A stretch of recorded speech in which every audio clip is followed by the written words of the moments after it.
Hello everyone, today I'm using a team that I used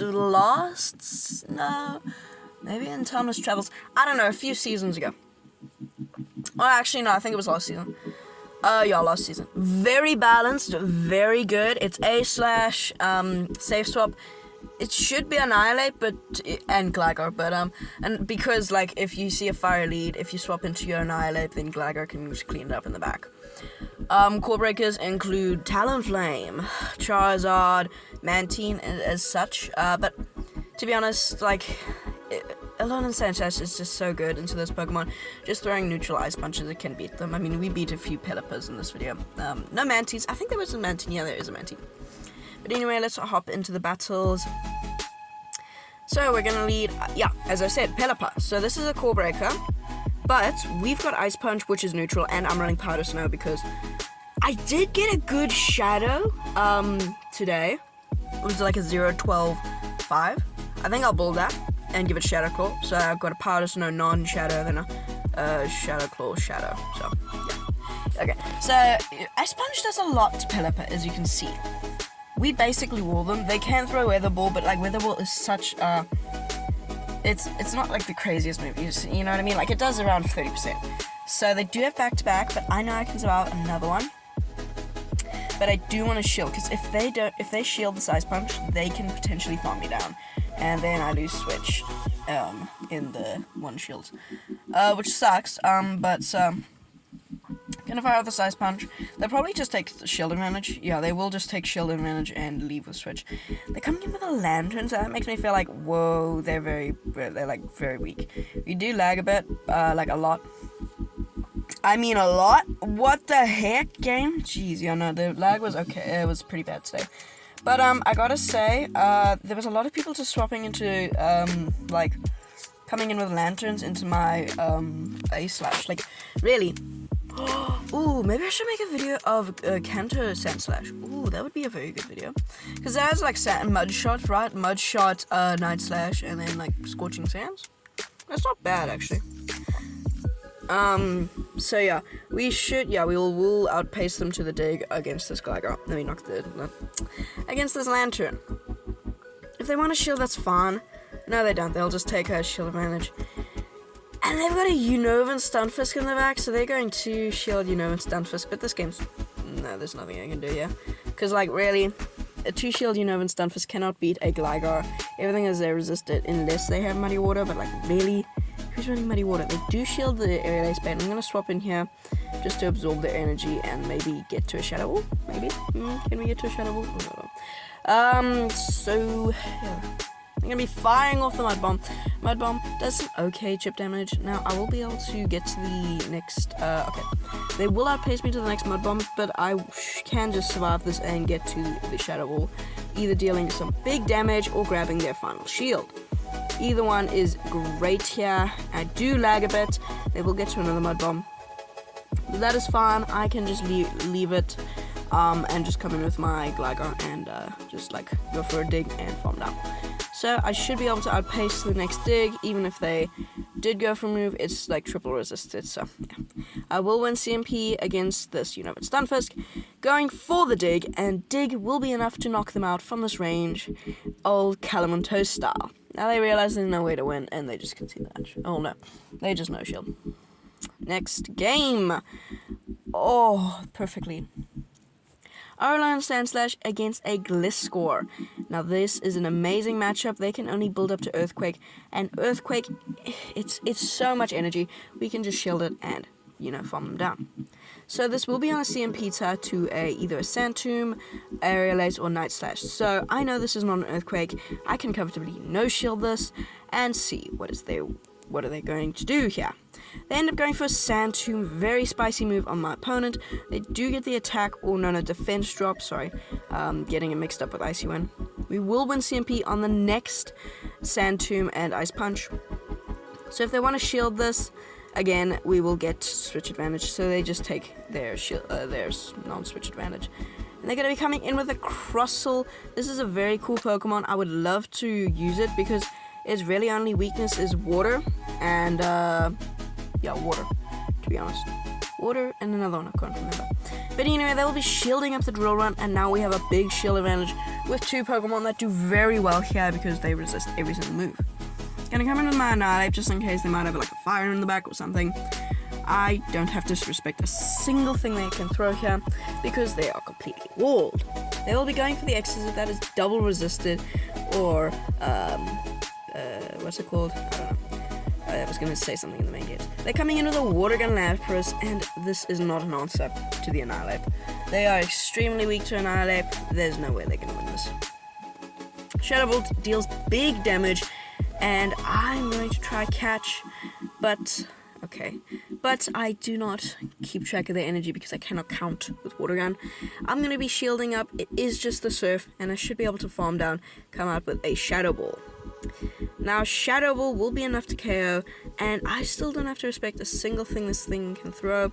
We will win the CMP tar against this Crustle because Crustle is a literal brick, and we're a Ghost Monkey, so we will comfortably win that CMP tar, and Shadow Ball will be enough to take care of the Crustle after a bit of lag. In the next match, we lead our Alolan Sandslash into a Gligar. Very similar to the last game, but it is its pre-evolution of Gliscor. So it is 5 to the Aerial Ace and 7 to the Dig, or 5 to the Night Slash and 7 to the Dig. Yeah. So Ice Plunge is going to grab the first shield of the game, and I don't know why I'm talking like Callum on Toast, but I actually kind of enjoy this. I'm going to shield up, just a caution, and it ends up being the Dig, so yeah, good. They're coming in with an Azumarill. So this is also another core breaker, but like A-Slash kind of like walls it, unless they're running Hydro Pump. So we are just going to stay in here and fire off tons of Drill Runs because Drill Run does do quite a lot of chip damage against the bulky Azumarill.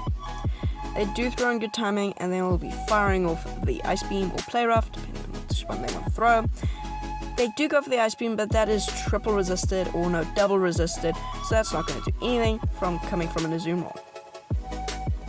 So I do throw in bad timing because the game did not let me throw 3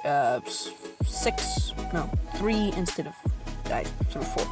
Anyway, Drill Run puts them into a range where I can comfortably handle it with my Gligar, so they will be firing off their move, and if this is another Ice Beam, I can comfortably survive it and go for another Drill Run. It ends up being another Ice Beam. I can just get to another Drill Run, and Drill Run will knock out from this range. Now if they want to shield, that's fine. I can just come in with either Annihilate or Gligar and get a good farm down. Now they will get their farm down, but I have to come in with my Annihilate because I can shield the player off, but I cannot shield 2 Ice Beams. So they will build up to the play rough, and I kind of got to shield it. I'm going out of the Calamont Toast thing because, like, it's cool and all, but, like, it's kind of like ripping them off. Maybe I start doing that. I don't know. Leave it in the comments section down below if you like my Calamont Toast style. They do go for the play rough. I can farm them down, and now it's all shields down, but we got so much energy.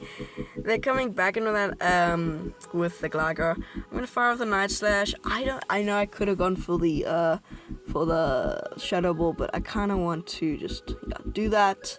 Come in with my Gligar and like farm them down. They end up swapping out into a Jumpluff. Okay, on Bullet Seed, so yeah, no, there's no way they're winning this game. And they know that, so it seems like they have quit the game entirely. So there's just going to be a ton of lag. But anyways, I'm going to talk about my channel for a bit while this game continues because there's nothing entertaining. We are nearly at 300 subscribers, and I know it's like a shameless plug, but please, if you think like, oh my word, this kid's nearly at 300 subscribers, let's get him to 300. Please do subscribe. It really not helps out. Okay, it does, but like 300 subscribers is like a huge milestone. Like really, I can't believe I've even got to 200. And at the pace we're going, I might even hit 300, 400, 500.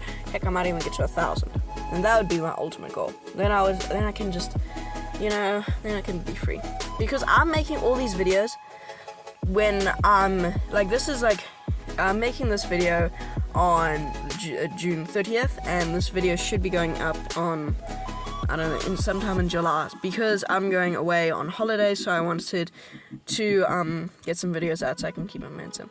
So if you did enjoy this, please do consider subscribing. Heck, I might even have hit 300 subscribers. I don't know. Anyway, hopping into the games again. Knocked our lead. This is amazing. They do have Shadow Ball, which is bad. But they're just going after the Sky Attack. Now, this thing used to be crazy meta, but after the Sky Attack nerf, it's not meta anymore. Which kind of makes me think, how meta was Altaria? Altaria must have been like one of the top dogs, if it's meta now. I'll just be firing off the Sky Attack. I can comfortably no-shield it. Sadly, it's only single resisted instead of double resisted. I should just be able to overload on energy just by... I should have overfarmed just a few more Powder Snows, but I didn't. I overfarmed like 3. Ice Punch KOs, and we will win the Zero Shield scenario. They're coming in with another Azumarill. And same game plan as last time, just stay in and fire off a bunch of drill runs and get it into a range where we can handle it with our back 2 Pokemon. So drill run number 1 does some decent chip damage. They're still not in the yellow because this thing is such a bulky little rat or mouse. I'm gonna no shield. If they want to KO me, they have to go for a play rough. If they go for the Ice Beam, that will not KO. They go for Ice Beam. It does more than last time. I think that might be. I don't know. Going for the next drill run. Drill run still won't even. I think it'll put it into the yellow. Yeah, just barely. And now they're actually in a range where we can handle it with our back to Pokemon. And they do get the farm down, so I think I come in with my Gligar here. I should have come in with my Annihilate because I can handle Ice Beams and Play Rough is more expensive. They do throw in good timing. I have to respect the Ice Beam. Well, I have to shield because it will always be the Ice Beam. And Ice Beam is double super effective, so I got a shield. So they do go for the Ice Beam. I got to overload on energy just barely. Just because I have to expend both shields here, and this is going to put me in a really bad spot. Because they're going to have 2 shields to 0. But I'm going to have a boatload of energy. So I'm going to build up some energy, fire off the Aerial Ace. Aerial Ace still won't KO, because this thing is bulky as crap. But if they start shielding, then I know they're weak in the back. So they do start shielding, and so I'm going to fire off the next Aerial Ace. So, yeah, they're at an Ice Beam here. So I'm going to try catch it. And they do shield, so I'm going to catch it on my Annihilate. And the counter sneaks through, and they're at 1 HP. So, yeah, this is going to be a very, very, very bad rat. Ice Beam still does a decent amount. They've got a Unova and Stunfisk in the back, so they're extremely weak. And by the way, we still have quite a lot of energy. So I'm going to be able to go for the Shadow Ball. Shadow Ball will do decent amounts of damage. It still won't KO, but it'll do decent.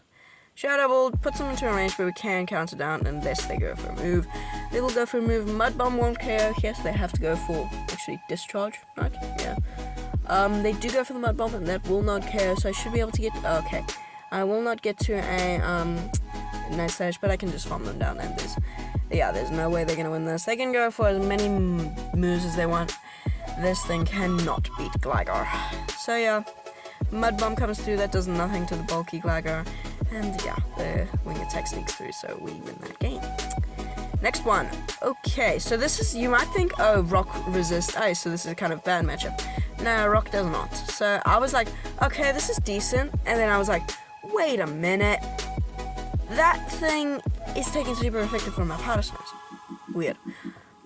I throw on CMP with the Rock Slide because I can count bullet seeds just from watching too many videos of the Summer Cup. You know, like triple A team, all A team, yada yada. I know I can survive 2 Rock Slides and I can always outpace them. So I'll always be able to win the Zero Shield scenario, which is quite nice. There's a lot of Pokemon that alone Sandslash wins the Zero Shield, and they do just play out the Zero Shield. Oh my gosh, this is not an answer, and it's also purified, so that's interesting. So, they're coming in with a Bastiodon. This is not an answer to the Alolan Sandslash, because I can fire off drill runs at a rate of knots. Drill runs comfortably 2-shot this thing, and we are at shield parity still. Now, in the Zero Shields from full health, we would have... No, would have they got to a... I'm not sure. I'm going to come in here. and I'm gonna swap out. They have a shiny, a purified Gligar, and they do not want to play this game anymore, so they just end up top lefting. But yeah, that's gonna be it for today's video. So if you did enjoy, consider subscribing. It helps out. I've said that 10 times today. Consider leaving a like because it really helps out, and YouTube already knows if you love me or not, so it doesn't really make a difference. But yeah, that's gonna be it for today's video. So see you in the next one. Peace.